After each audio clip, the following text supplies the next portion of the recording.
দর্শক বন্ধুরা, welcome back to my YouTube channel. বন্ধুরা, আমার ইউটিউব চ্যানেলে আপনাদের সকলকে স্বাগত জানাই। তো চলুন বিভিন্ন স্বনামধন্য পত্র পত্রিকায় প্রকাশিত কয়েকটি বিশেষ খবর দেখে নেওয়া যাক। প্রতিবাদী কলমে প্রকাশিত বিশেষ খবরটি হল জেলবন্দি কেজরিওয়ালের ছায়া দিল্লির পথে পথে, যেন 23শে জানুয়ারির শোভাযাত্রা কিংবা মায়ের গমন কার্নিভেলে বনেদি পুজো উদ্যোক্তাদের শিল্প সুষমা ছড়িয়ে পড়ছে রাজপথ জুড়ে। আবার মনে হতে পারে 25শে বৈশাখের সকালে আগরতলার রাজপথ জুড়ে একদল শিল্পীর অনুপম নৃত্যশৈলী দেখে বোঝার সাধ্যকার এটা আগরতলা নয়, দিল্লির রাজপথ। না, এটা আগরতলা নয়, 23শে জানুয়ারি পুজো কার্নিভেল কিংবা রবীন্দ্র জয়ন্তীর কোনো পারফরমেন্সও নয়। এটা এক ভূত পদযাত্রার সাংস্কৃতিক নিবেদন। উত্তরাখণ্ড থেকে আসা লোকশিল্পীরা দিল্লির রাজপথ জুড়ে তাদের শৈল্পিক নিদর্শন মেলে ধরেছেন। নাসিক থেকে আসা শিল্পীদের ঢোল বাদনের তালে তালে ঢোলের বুলোকে থামিয়ে দিয়ে যেন থেমে থেমে আওয়াজ উঠছে, জেল কা জবাব ভুটছে। গাড়ির সানরূপের মাঝখানে দাঁড়িয়ে এক মাঝ বয়সী রমণী কখনো হাত জোড় করছেন, কখনো হাত নাড়াচ্ছেন, কখনো গাড়ি থামিয়ে দাঁড়িয়ে থাকা রমণীদের সঙ্গে হাত মেলাচ্ছেন। রাস্তার দুপাশে অদ্ভুত এক মায়াজালে আবিষ্ট মানুষেরা কখনো কাঁদছেন, কখনো হাত নাড়ছেন, কখনো তার দিকে ফুলের মালা ছুঁড়ে মারছেন। তিনি সুনিতা কেজরিওয়াল, তিহার জেলে বন্দি দিল্লির মুখ্যমন্ত্রী অরবিন্দ কেজরিওয়ালের পত্নী। অরবিন্দহীন ভোট প্রচারে সুনিতেই একেবারে প্রচারের মধ্যমণি। পুরো দিল্লির কুণ্ডলি এলাকা ততক্ষণে যেন সুনিতাময় হয়ে গিয়েছে। আসলে সুনিতার মাঝেই যেন বড় হয়ে ধরা দিয়েছে অরবিন্দ কেজরিওয়াল, দিল্লির সবচেয়ে বড় ঝাড়ুদার, আমজনতার কাছে হেমলিনের এক বাসিওয়ালা। গাড়ির সামনে কয়েকশো মহিলার লাইন, গাড়ির পেছনেও তেমনি। নীল হলুদের ঝাড়ু পতাকায় সাধারণ এক চুড়িদার পরিহিতা সুনিতা বলছেন, জেলকে ঠেলে ঢুকেঙ্গে, কেজরিওয়াল চটেঙ্গে। মাইক্রোফোন হাতে সুনিতা বলছেন, অরবিন্দকে জেলে পাঠানো হয়েছে কারণ তিনি স্কুল তৈরি করেছেন, মহল্লায় মহল্লায় চিকিৎসা ক্লিনিক খুলেছেন, বিনামূল্যে বিদ্যুৎ দিয়েছেন। এতেই ধান্দাবাজ রাজনীতিকদের চক্ষুশূল হয়েছে কেজরিওয়াল। চক্রান্ত করে তাকে জেলে ঢুকিয়েছেন সেই সব ক্ষমতাবান রাজনীতিকেরা।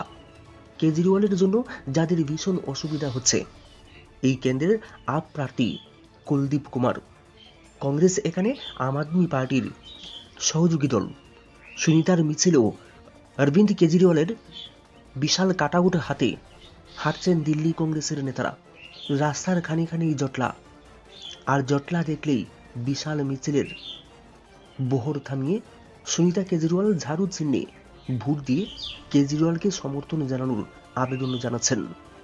বলছেন, দিল্লিবাসীরা ভোট দেওয়ার সময় একবার যেন অন্তত মাফলার পরিহিত কেজরিওয়ালের মুখটি মনে করেন, যিনি তাদের ভালোর জন্য সারাক্ষণ নিজের ভাবনার জগৎকে জারি রাখেন। দিল্লিবাসীর সমর্থন পেলেই জেল থেকে ছাড়া পাবেন কেজরিওয়াল। মিছিল তখন খেচাদিপুর এলাকায় কয়েকশো মহিলার জটলা থেকে পুষ্পবৃষ্টি উড়ে এলো সুনিতা কেজরিওয়ালের দিকে। হাত জোড় করে দাঁড়িয়ে রইলেন তিহার জেলবন্দি অরবিন্দের পত্নী। চোখের কোণে জল। বলছেন, এই পুষ্পবৃষ্টি অরবিন্দের জন্য দিল্লির ভোট বৃষ্টিতে পরিণত হোক। অরবিন্দ নিরপরাধ, দিল্লির ভোট বৃষ্টিতে পরিণত হোক। অরবিন্দ নিরপরাধ, অরবিন্দ দিল্লির মানুষের মুক্তিদাতা, খেটে খাওয়া গরিব মানুষের বন্ধু। দিল্লির মানুষ যদি তার পাশে থাকেন, তিনি মুক্ত হবেনই। সোজা সাপটা চোখে পড়ে না। ভোটে জিতলে বিধায়ক হবেন, হতে পারেন মন্ত্রীও, কিন্তু যতদিন মেয়র পদে আছেন ততদিন নিশ্চয় আগরতলা পৌর নিগমের কাজকর্ম নিয়ে উদ্যোগী থাকতে হবে। কিন্তু গরমে রাস্তায় শুধু শরবত বিতরণ করে কি মানুষকে স্বস্তি দেওয়া সম্ভব? গত 6 বছরে খোদ আগরতলা পৌর নিগমের অধীনে নতুন করে কি কোনো জলাশয় সৃষ্টি করা হয়েছে? গত 6 বছরে গোটা আগরতলা পৌর নিগমে নতুন করে কয়টি জলের উৎস তৈরি করা হয়েছে? গত 6 বছরে আগরতলা পৌর নিগম এলাকায় কত শতাংশ গাছ কাটা হয়েছে আর কত সংখ্যক নতুন গাছ লাগানো হয়েছে?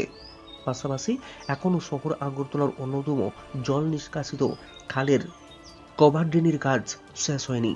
সামনেই বর্ষা আসছে, কিন্তু শহরের মূল খালের কাজ এখনও শেষ হতে বাকি। ফলে বৃষ্টিতে এবারও শহর ভাসতে পারে। আগরতলা পৌর নিগমের অধীনে বিভিন্ন গলিপথে রাস্তা ভেঙে চুরমার হয়ে গিয়েছে, কোনো হেলদোল নেই।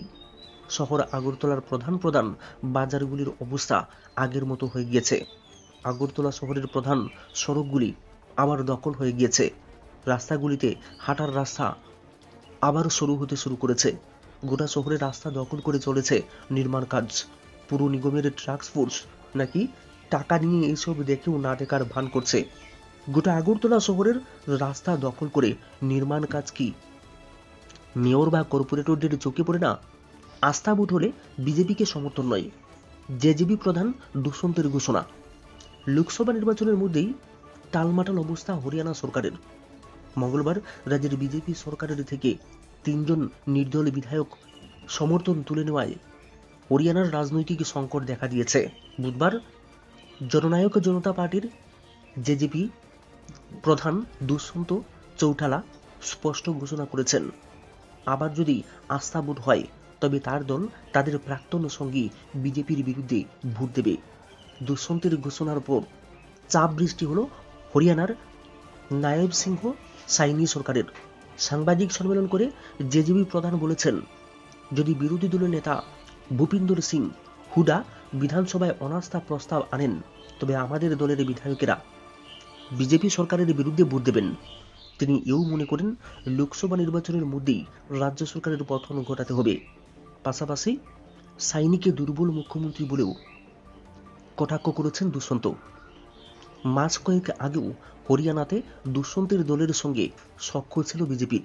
জেজেপির সমর্থনেই সরকার গড়েছিলেন মনোহরলাল খট্টর। তার মন্ত্রিসভায় উপমুখ্যমন্ত্রী ছিলেন দুষ্যন্ত। তবে লোকসভা নির্বাচনে আসন সমঝোতা নিয়ে বিরোধ দেখা দিয়েছে বিজেপি এবং জেজেপির মধ্যে। দীর্ঘ টালবাহানার জেরে গত মার্চ মাসেই মুখ্যমন্ত্রী পদ থেকে ইস্তফা দিয়েছেন খট্টর। ভেঙে যায় মন্ত্রিসভা। তারপর মুখ্যমন্ত্রী পদে শপথ নিয়েছেন সাইনি। শপথ নেওয়ার 24 ঘন্টার মধ্যে আস্থা ভোটেও জয় পান তিনি। নতুন সরকার গঠনের মাস দুয়েকের মধ্যেই চাপে পড়লেন সাইনি। তার সরকারের উপর থেকে সমর্থন প্রত্যাহারের সিদ্ধান্ত নিয়েছেন 3 জন নির্দলীয় বিধায়ক। মঙ্গলবার বিকেলে রোহতকে হুডার উপস্থিতিতে যৌথ সাংবাদিক বৈঠক ডাকেন নির্দলীয় বিধায়কেরা। সেখানেই সাইনি সরকারের উপর থেকে সমর্থন প্রত্যাহার করে প্রধান বিরোধী দল কংগ্রেসের পাশে থাকার বার্তা দিয়েছেন বিধায়ক রণধীর গোপাল পাণ্ডুরি, ধর্মপাল গুন্ডার, নীলুখিরি এবং সমবীর সিংহ সংওয়ান দাদুরি। সংওয়ান বলেছেন, আমাদের সঙ্গে বাদশাপুরের নির্দলীয় বিধায়ক রাকেশ দৌলতাবাদও রয়েছেন। তিনি রাস্তায় আটকে পড়ায় সময় মতো এখানে পৌঁছতে পারেননি। নির্দলীয় বিধায়কদের বার্তার পরেই হিসাব নিকাশ শুরু হয়ে গিয়েছে হরিয়ানার রাজনৈতিক মহলে। হিসাব বলছে 6 জন নির্দলের মধ্যে 4 জন সমর্থন তুলে নিলে গরিষ্ঠতার জাদু সংখ্যা ছুঁতে পারবে না সাইনি। বিরোধী শিবিরে কংগ্রেসে 30, জেজেবিতে 10 এবং আইএনডিতে 1 জন বিধায়ক রয়েছেন। 3-4 জন নির্দলকে পেলে বিধানসভায় পাশ হয়ে যেতে পারে অনাস্থা প্রস্তাব। তবে সাইনির দাবি, উদ্বেগের কিছু নেই। আমি আগেই জানতাম কংগ্রেস তাদের স্বপ্ন পূরণের চেষ্টা করছে, কিন্তু সেই চেষ্টা সফল হবে না। বুধবার দুষ্যন্তের ঘোষণায় সাইনি বিপদে পড়তে পারেন বলে মনে করছেন অনেকেই। অনেক দলই কংগ্রেসে মিশে যাবে শারদ পাওয়ার। আগামী দিনে কয়েকটি রাজনৈতিক দলের কংগ্রেসে মিশে যাওয়ার সম্ভাবনা সম্পর্কে এনসিসি প্রতিষ্ঠাতা শারদ পাওয়ারের মন্তব্য ঘিরে রাজনৈতিক মহলে তৈরি হলো জল্পনা। প্রবীণ মারাঠা নেতা এবার তার দল এনসিপি শারদচন্দ্র পাওয়ারকে কংগ্রেসে মিশিয়ে দেওয়ার পরিকল্পনা নিয়েছেন বলে মনে করছেন রাজনৈতিক পর্যবেক্ষকদের একাংশ। মঙ্গলবার একটি সংবাদ মাধ্যমকে শারদ বলেছিলেন, আগামী কয়েক বছরে দেশের অনেকগুলি আঞ্চলিক দলই কংগ্রেসের কাছাকাছি আসবে। তাদের মধ্যে কয়েকটি কংগ্রেসে মিশেও যাবে।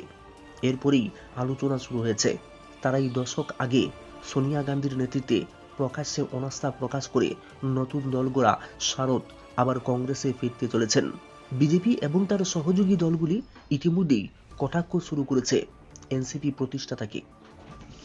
সদ্য কংগ্রেস ছেড়ে সিন্ডি সেনের নাম লেখানো প্রাক্তন সাংসদ সঞ্জয় নিরুপম বুধবার বলেছেন,